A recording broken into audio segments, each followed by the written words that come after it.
And welcome to another edition of the X Zone. I am Rob McConnell. We're coming to you from our broadcast center and studios in Hamilton, Ontario, Canada. If you'd like to send me an email, xzone@xzoneradiotv.com, on all social media sites, X-Zone Radio TV. And if you'd like to find out about the programming we have available for you 24/7, 365 on the X-Zone Broadcast Network, visit www.xzbn.net. And for all the programming on the X-Zone TV channel on Simul TV, which is channel 21, www.simultv.com. X-Zone Nation, my first guest tonight is Sharon Farber, and she graduated with honors from the University of Massachusetts in Amherst in 1983 with a Bachelor's of Arts in Sociology. She is a licensed massage therapist, healer, award-winning artist, medium, teacher, author, and the owner of Dragonfly Healing Arts, LLC, in Pine Meadow, Connecticut. Sharon gives mediumship readings and demonstrations, facilitates a mediumship development circle, teaches mediumship classes, and leads mediumship development retreats. Her website is www.sharonfarber.net. And Sharon, welcome to the X-Zone. Thank you, Rob. It's great to be here. It's great having you with us. And tell us a little bit more about yourself, and how did you go from a BA in sociology to, being a medium? It's kind of a 30-year process, but BA was interesting. I got to work with people, old people, sick people, and it wasn't much fun. So I moved from that to being a massage therapist, where I could work one-on-one and help people feel better, get out of pain. Mm-hmm. And that was great, and it's been 31 years of doing that. The mediumship part is by far the most interesting, exciting, and what I'm most passionate about. And that started about 12 years ago when someone invited me to a group reading with a medium, and I thought, wow, that's really cool. And then I invited that medium to my massage center, and she gave monthly readings, small groups, and I went to all of them and became fascinated. And then I thought, well, I wish I could do that, and decided to train, learn, and become a medium. Now which is very different. I would imagine so. You've got a new book out entitled "Choosing to Be a Medium." Now, what was it that brought you to the point where you wanted to write about it? It wasn't my idea. I started writing the book about 5 years when I'd only been practicing mediumship for 3 years, and it seemed kind of like a crazy idea. Plus, I wasn't previously a writer. It was just something I was compelled to do. I'm not one of those people that goes around saying, I'm guided to do this, or they're telling me things. But this one particular case, maybe one of three, I was just compelled to write it down. But the real reason, other than that, is that no one encouraged me to become a medium, because most of the people said, oh, I thought you had to be born that way, and I didn't think you could learn to be a medium. I thought it was exciting. I took classes, workshops, read books, did exercise, and became a medium by conscious choice, and proved all those people wrong who said, oh, I didn't think you could do it. And I wrote the book because I want other people who might want to do this to know that they can, and to help them start the process, instead of saying that this is for the unique few and it's not possible to do if you're not already seeing spirit people.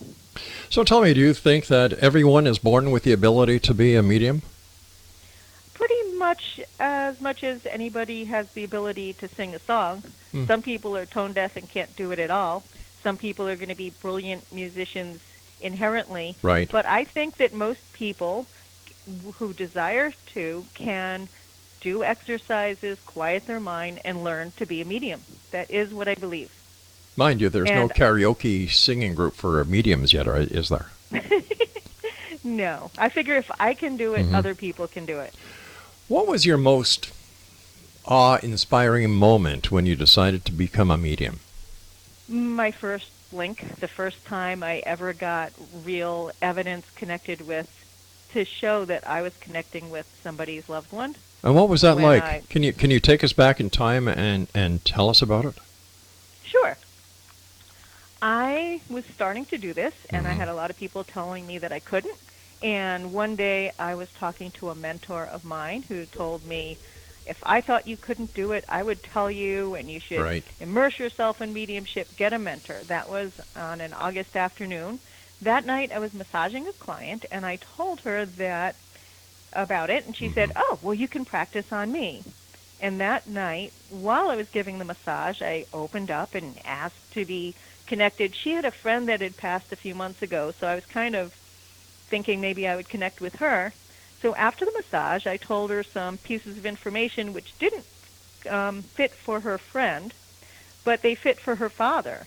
I told her I had a man, he smoked a lot of cigarettes, I saw packs. Mm-hmm. I said that he passed of cancer, and I saw a military uniform.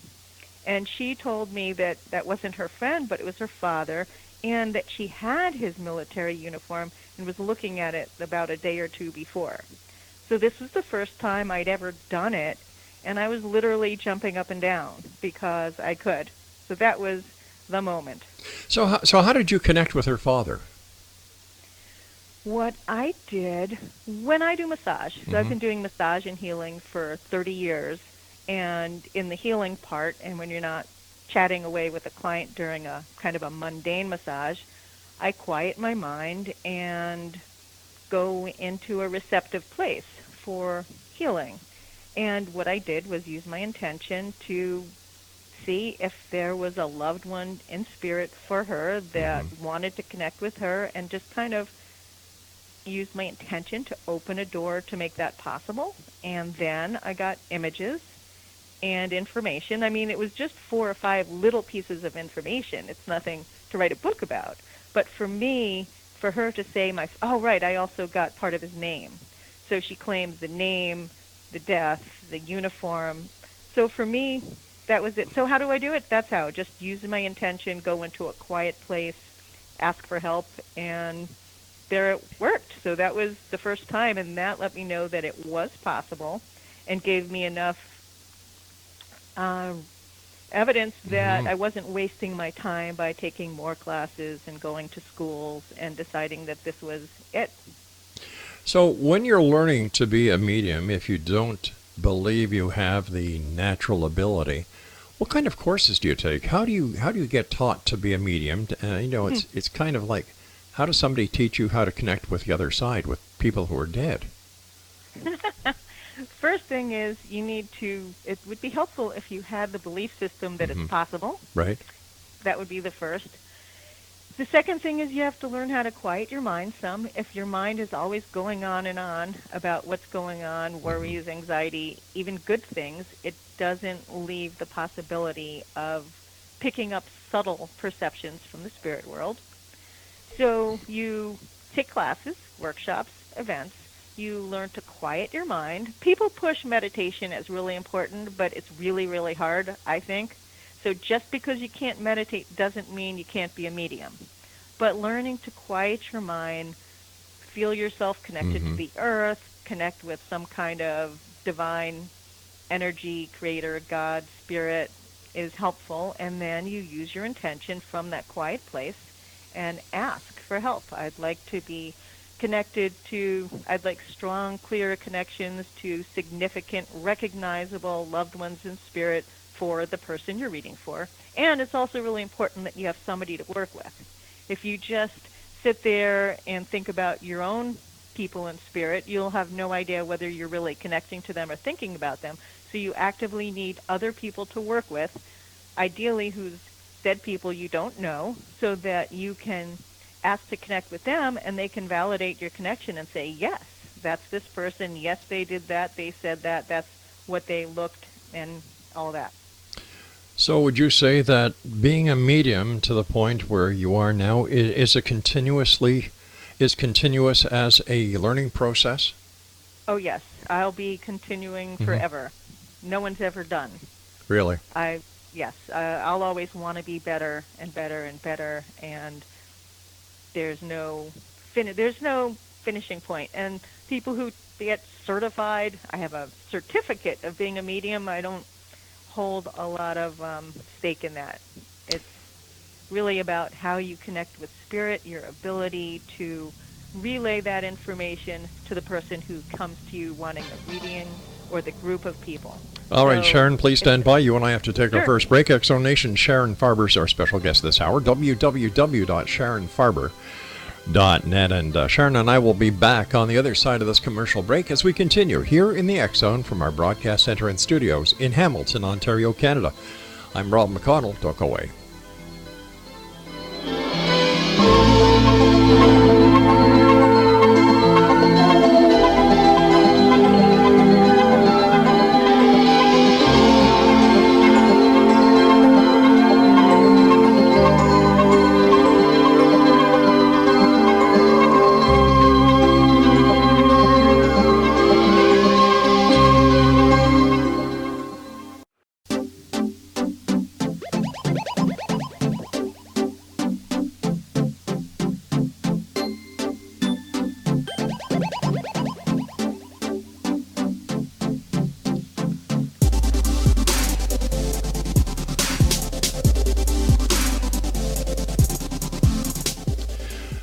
And welcome back, everyone. Before we get back to our guest this hour, who is Sharon Farber, a couple of notes here from different people.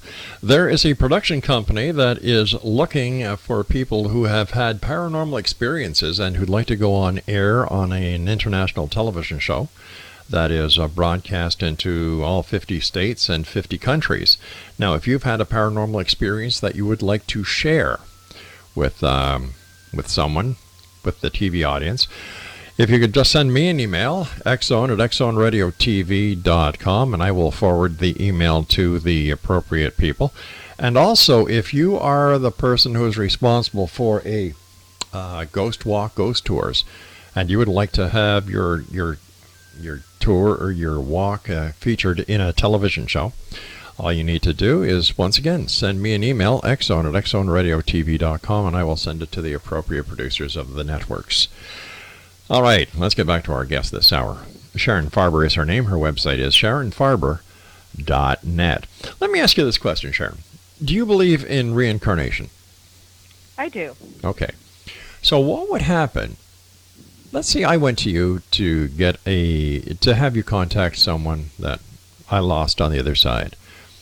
And unbeknownst to me, this person has already started the reincarnation process. How does that work?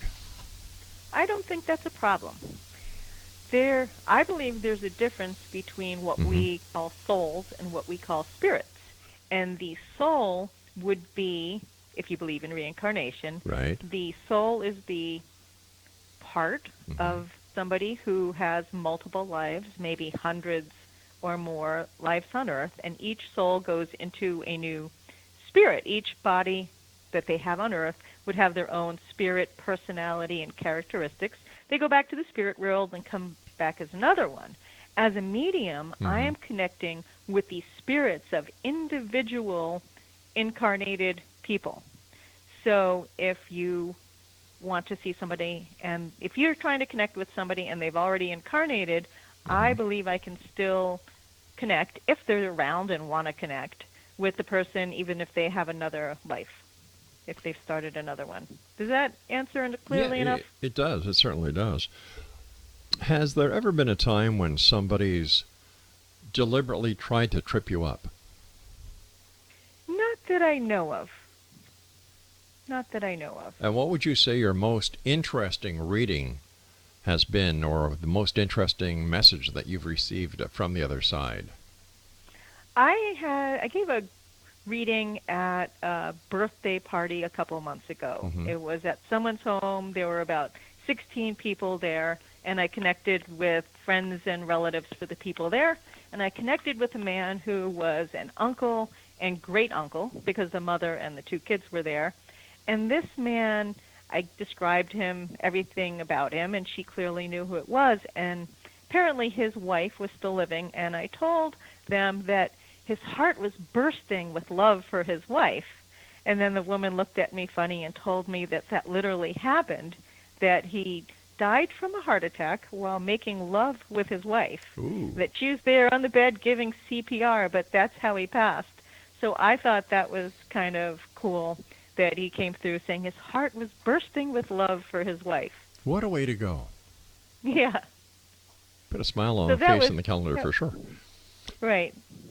Now, as a professional, do you have certain ages where you will not do a reading for someone? For example, is there an 18-year-old minimum or a 13-year-old minimum? Or It depends on what I'm doing. I do readings fairly often with a parent and a child. Maybe they've lost the spouse, other parent. So I'll do that with a parent and kids as young as 12, 13, 14 if they're mature and open to it. In a group reading, I'm not going to take somebody under 18 or maybe 16 if they're mature, because there might be adult content and it might make the other people there uncomfortable. So I've had to turn people away if they want to bring a younger person to a group situation. how long do your readings last? I'll do 45-minute private readings, and if I read for two people, it's an hour, and I'll do group demonstrations that don't go longer than an hour and a half at this point. Doing the readings, do they tire you out physically? No. No way. I've been doing massage for 31 years. Getting tired out physically is from massage. This is different. This is exciting and interesting. But I don't do, 8 in a day either. Right. Have you ever asked somebody on the other side what it's like to be dead, what it's like on the other side? And if so, what has been their response? That is not my forte. My focus has been connecting with the other person enough to find out about them, their characteristics, so that the person I'm reading for will know it's their person, and see if they have any specific messages for them. I know that every single person I've connected with on the other side is fine. They're healthy, whether or not they were before. They're healing, and it's all good, but I can't give you any information about what it's like doing there, other than they're with loved ones, and it's all good. Kind of lame compared to other people who will give you better descriptions. But don't you wonder what it's like to be dead, what it's like to be on the other side, how they feel being on the other side? Man, these are questions I would love to ask in a heartbeat. You probably have. You've probably asked 100 people those in the past 29 years. But yes, but I'm confident that it's a place of healing and peace and connection with other people and you. But what I'm telling you is from my teachers, from learning from others. I see. It's not from personal experience of them telling me what it's like there. I find out about them and use that information to connect them with the person here. That's a good question. Sorry. How has your work as a medium affected your own personal life, your own personal beliefs? It hasn't really.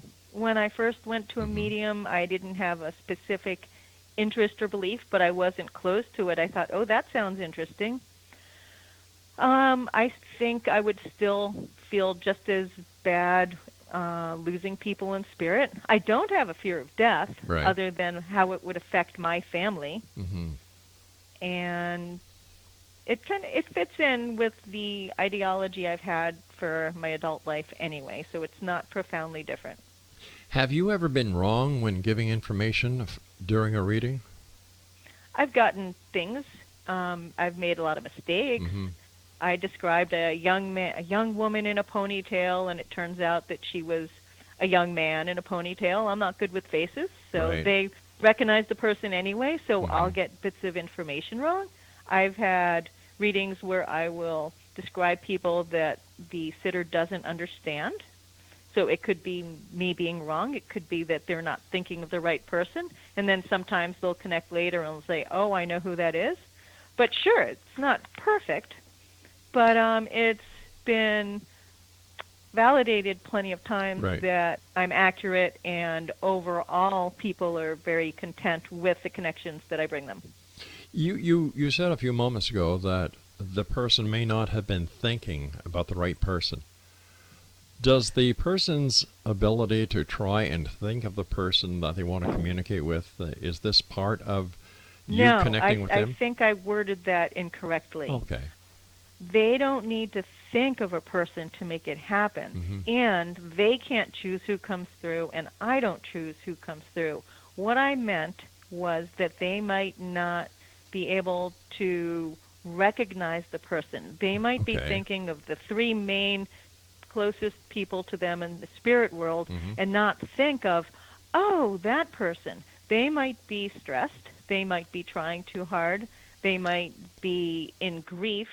So there's a number of reasons why they might not recognize their loved one. But they don't have to think about them to make it happen, but they have to be able to recognize them. How long does it take you to connect with the other side and actually find the person who might have the information that you're seeking? Too long. No, Really? I'd like it to be like instantaneously, 4 or 5 seconds. But it can take, possibly up to a minute. I haven't really timed it. Well, that's really not bad. Well, it's the scariest part of giving a reading, the just waiting for them to connect. As soon as I have a solid connection, and especially after they recognize who the person is, I breathe, relax, and then there's a better flow. But it's just a matter of relaxing, being confident that it's going to happen, trusting spirit, trusting that they always show up. But that first few seconds or maybe a half a minute or so is the most difficult part of the reading for me.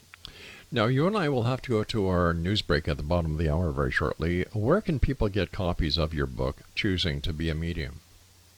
Well, it's going to be released on March 8th, but right now it's already available for pre-order on Amazon.com, Barnes & Noble, Llewellyn.com, and my website.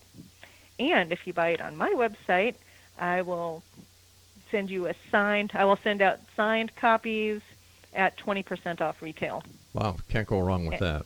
You can't go on to that. But once they're out, which might not be until March 8th, but you can order them now. All right. And I have a companion journal that is also available for $9.99, where people who really want to focus on becoming a medium can use that to chart their progress and help them out. All right, stand by. You and I have to take our news break at the bottom of the hour. And Exonation, if you'd like more information about our guest this hour, Sharon Farber, her website is www.sharonfarber.net. We'll both be back on the other side of this break as we continue here in the X Zone from our broadcast center and studios in Hamilton, Ontario, Canada. Don't go away.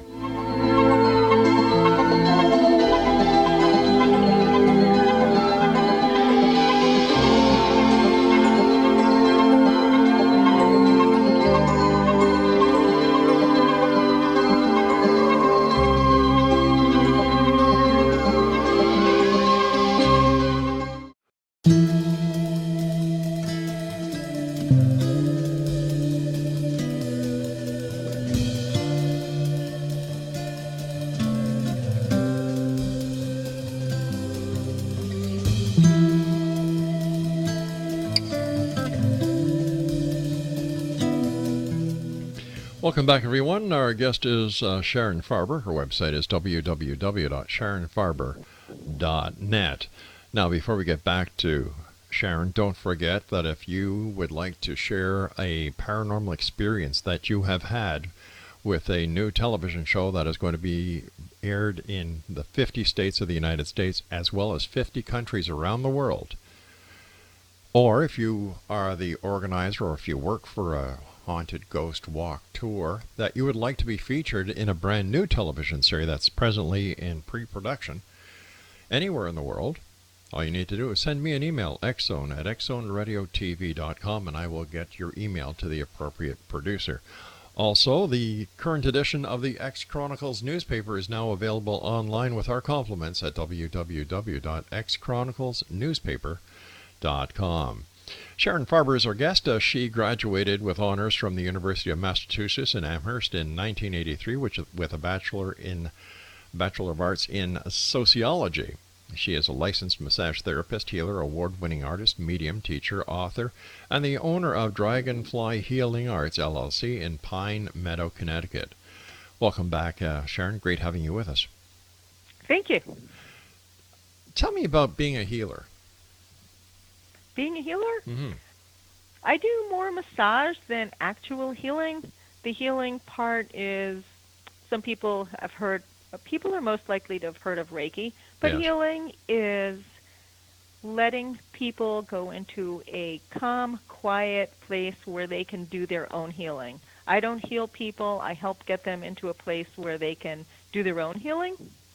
And it's interesting, not as much fun as mediumship, but it's nice and people need it and it's helpful.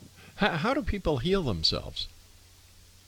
People heal themselves by going into a, like I said, going into a, I guess they have to get out of their own way. Mm-hmm.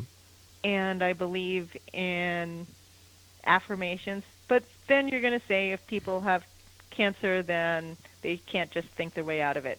I help people take care of themselves, nurture themselves, let go of tension and stress.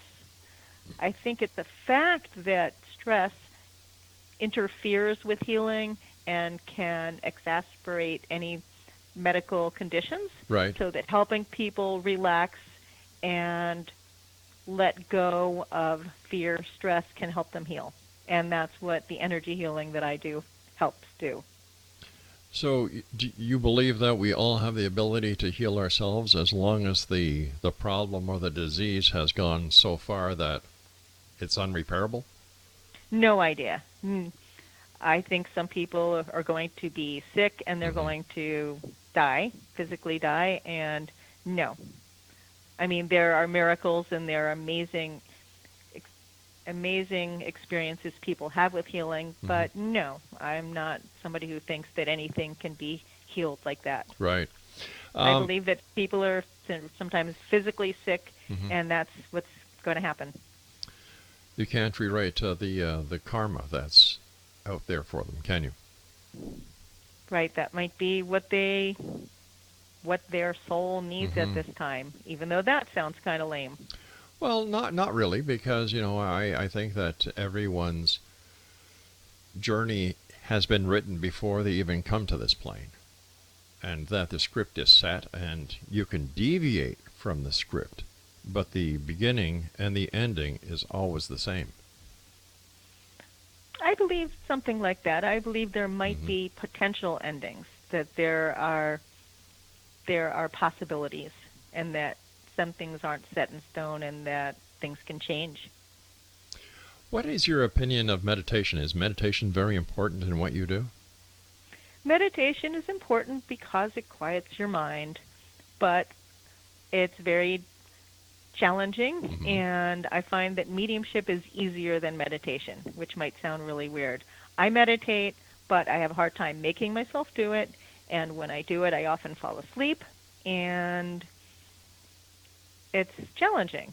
Whereas once I'm doing mediumship, I have to just calm my mind and stop the chatter for a few seconds or a little bit, and then the next thing you know, I'm connecting with a spirit person. I'm getting images and feelings and thoughts, so it's easier than meditation. What you have to not be doing is running around like a crazy person with your mind worrying in order to be able to do it, because you need to be quiet enough to pick up subtle perceptions from people on the other side. But no, I'm not big into meditation, personally, even though I think it's important. I'm going to ask you a question that you may find off the wall, but are you a mom? I am. Okay, now I'm sure some of the work that you do as a medium is connecting with children on the other side who have been lost. Yes. How do you do that? Like my heart goes out to you for that. Especially since you're a mom, and how do you deal with that? How do you cope with that? How do you separate yourself, or you actually bridge the two sides? You have to have some boundaries and have a nice balance where you are empathetic, connected with the person without totally getting devastated. Sobbing during a reading would not be appropriate. Right. I do tear up and have a few tears come down if I'm connecting. It could be a child, it could be a spouse. Right. But it's a matter of boundaries. I also won't willingly see somebody who's lost a child recently, like in the past few months, because I don't think they're ready. The thing is, they might not tell me that. I don't want to know about people before I see them for a reading, so I don't know whether they just lost somebody, but given the chance, if it's somebody I know, I'll say, and I have it on my website, if it's a significant loss, wait 4 or 5 or 6 months at least so that you can start processing this and grieving before running to a medium. But yes, it's the first time I connected with somebody like that and got through it. I felt really a sense of accomplishment that I did achieve the balance and not lose it in going into, oh my God, this person lost a child. During your mediumship readings, have you ever been able to catch a glimpse of the person on the other side? Oh, I see images. Oh, you do? My biggest senses are clairvoyance, where I can see things, right, and claircognizance, where I just know things. So those are the big ones, and the first thing I usually do is see an image of the person, so I might be able to describe, oh, this person's tall, thin, this is what their hair is like, this is what they're like, and then I tend to go into a knowing and be able to tell more about them. But I'll often see people, dogs, sometimes cats, and be able to tell people what I see. Has there ever been a sight that has just jarred you? Not that I can think of. Do you also smell some of the scents from the other side? For example, flowers. I've heard that there's a strong scent of flowers when the connection is made with the other side. I have yet to smell a flower. I've smelled a soup or a stew that was so strong and clear in one of my circles that I asked if anybody else heard it. So that's one of the senses that's just coming in for me.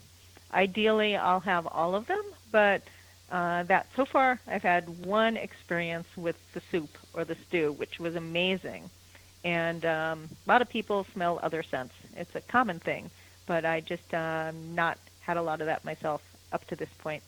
Now, what is the circle you just mentioned a few moments ago? I've been leading a mediumship development circle for almost 6 years. Right. Circles are where mediums go to sit together and develop their abilities. Ideally, they're regularly, like weekly, same time, same place, where the same people go to work with spirit, build up the energy, and progress as medium. And I couldn't find a good one back when I was hunting for one about 7 years ago. So I started one in May 2012. And I'm missing it right now because I'm doing this interview. I got a friend of mine to run it for me tonight, and I might swing by when we're done. But it's where mediums work together and read for each other and develop our abilities. As a medium, what do you believe the hardest part about what you do is? Getting out of the way. For me, getting out of the way, not trying too hard, surrendering for the actual process. It's not something where you can just attack and just try harder to make it happen. The harder you try, the more difficult it is. You need to let go, surrender, ask spirit for help, and then gently connect with someone on the other side. And subtlety and gentleness aren't exactly my strong points. I'm more of a go-getter. So for me, the hard part is relaxing, releasing, surrendering, and trusting that I will connect with someone on the other side and that person will be significant and important for my sitter, for the person I'm reading for. So for me, that's the hardest part. All right. You and I have to take our final break. And Exonation, our guest this hour is Sharon Farber. Her website is www.sharonfarber.net. Now, her book is not available yet, but if you go to her website, and you can actually pre-order, and once again, her website is www.sharonfarber.net. And we'll both be back on the other side of this short break as we wrap up this hour here in the X Zone from our broadcast center and studios in Hamilton, Ontario, Canada. If you'd like to contact me, it's very simple, xzone at xzoneradiotv.com or on all social media sites, X Zone Radio TV. We'll be back on the other side of this break. Don't go away.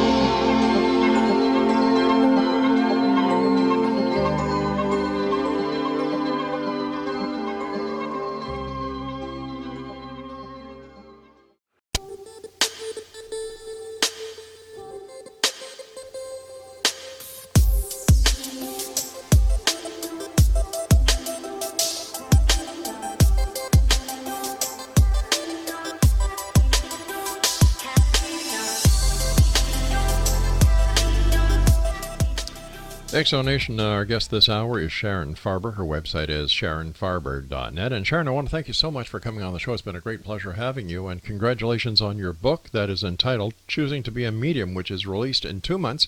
But if people go to your website, they can actually pre-order, right? Yes, they can also pre-order it right at the Llewellyn, my publisher's website. Excellent. As well as Amazon and Barnes & Noble and pretty much anywhere they sell books online. Super. Congratulations once again. Thank you very much. Let me ask you this. How soon after a person passes are they able to communicate with those on this side? I believe that people can come through almost instantly from when they pass. And I've had people come through who've passed the day before, the night before, come through. And sometimes people who pass show up personally to the people that they've left, who may or may not even be mediums, and they'll get a visitation that they can recognize. The thing is that it's the people who are left behind who have a time period before they may or may not be, where it might not be a good thing to try to go to a medium yet. People who have intense grieving from serious losses aren't ready to go to a medium. They might be in too much grief, they might be trying too hard, they might be desperate to contact, and none of those things help a reading. So people who think, oh, well, maybe it's too soon, it's about them, the person who's left behind. It's not about the spirit person, because they're usually, I know of many cases when they can come through right away. So the harder the person grieves, or the longer the person grieves, the longer they should wait until they go to see somebody like yourself. Well, that's my usual suggestion. However, I've heard of people who've lost people, including children, who've gone to a medium early, other mediums, and had profound experiences that have helped them. So I guess it's an individual situation. At times there are people who are in a right place psychologically and emotionally to go to a medium sooner, and it might be helpful. But overall, it's important to do your own grieving before trying to do that, I believe. So how would a person decide which medium to go to? You want to find somebody who's reputable, that ideally somebody you know has been to, and you know that they're good. I wouldn't go so much by a certified medium. I would go by word of mouth reviews. These days you can find anybody by their reviews. And you want somebody who's compassionate, ethical, but I'm not sure exactly how you find that out. You just have to check out your possible mediums and use your own intuition and ideally references from other people. What about those who commit suicide? Is the process different for those people when it comes to getting to the other side and communicating with those on this side? Absolutely not. The myth that people who take their own lives don't go to a healing universe is a myth. They don't go to hell. They don't get immediately bounced back to this world to continue doing what they need to do. And what they do is go to a healing, supportive spirit world like everybody else. I have had many contacts with people who've taken their own lives. There's probably more of them that come through than other people because it's the people who left behind that are in trauma and distress, having lost somebody, so they're more in need of the connection from the people who've taken their lives. The people who've come through, sometimes they show remorse and they shouldn't have, and they explain why they have, but otherwise they're usually they're always at peace and doing well on the other side. Once again, I'm not advocating suicide. Certainly, suicide is not the way to go. There are suicide hotlines. So by saying that people take their lives, they go to a supportive healing world does not mean it's a good thing to do or the right thing. It's never the right thing to do. Just wanted to clarify that. But one of my best friends took his life, and I've had him come through other mediums to me at least 8 different times, say 7 or 8 different mediums, because I've worked with lots of mediums over the years. Sure. He comes through, he's peaceful, loving, supportive, and wonderful. So that's my personal experience with a close one who took his life, and I've brought through many people for others. What can people do to develop their abilities when it comes to mediumship? It's good to get a good teacher. Mm-hmm. It's good to take classes, workshops, and work with other people. It's nearly impossible to do by yourself because you won't be able to know whether or not you're connecting with a specific loved one in spirit if you don't have another living person to say, yes, that's my mother, uncle, brother, friend. Mm-hmm. You need other people. You need guidance is helpful. My book will be really helpful. And classes are a wonderful thing. Classes where you go in person and work with other students doing mediumship, giving and getting readings, doing exercises, and actually doing it. That's the best way to work. So there are online options, too. How does someone know who's going to a medium that the message is actually being given to the medium from someone on the other side and that the medium isn't just making it up? Well, if they're making it up, they're not likely to give you evidence and describe your loved one in detail with 4, 5, 6, 7, 8, 9, 10 different pieces of information that fit for your person. But if a person goes to a medium, Mm-hmm. they want to communicate. They go in with the presupposition that they're going to be able to communicate with their loved one, their departed. Isn't it possible that the information that is given by the medium, if they're not actually... Can be picked up psychically by the person? Not only that, Oh. but the fact that they are so dire and desperate to hear anything to do with the person on the other side that they would make excuses as to why the information is not exact. This is true, and there are fraudulent mediums. Mm-hmm. There are people who, I guess you call it cold reading. Yeah. There are people who will take advantage of people who are desperate and do that. The people I work with, my peers, my teachers, my students, we strive for evidential mediumship that can be validated. And the information is specific. And the best information is something the sitter doesn't even know. We say something and they have to go check with a relative and say, you were right. So it's information that can't be picked up from them. And there's enough of it. It's not like a horoscope. You know, there's a tall, dark man. His name is Dave or Tom. It's specific. And there's clinchers that validate that it's really happening. Sure, people can go and be desperate and convinced that it's really happening when it isn't. But in my experience and with the people I work with, our intention is to provide enough that even somebody listening to it who isn't desperate will say, wow, that's amazing. That's the ideal. We've got about 2 minutes before we have to say so long for tonight, Sharon. What are your final thoughts for the listening audience of the X-Zone right around the world tonight? If you think that you have some abilities, if you want to be a medium, please don't be discouraged by all the people who say, oh, I thought you had to be born that way, or the people who open the door a little bit and say, oh, anybody can do it a little bit, but they'll never be really good. That was not helpful for me as a novice medium a number of years ago. And know that if it's something that is passionate, that you want to do, that you're passionate about, and you want to help people heal by connecting them with their loved ones, there's a really good chance that that's something you can do. And give yourself the chance. In your experience, do more women go to mediums, or they do, eh?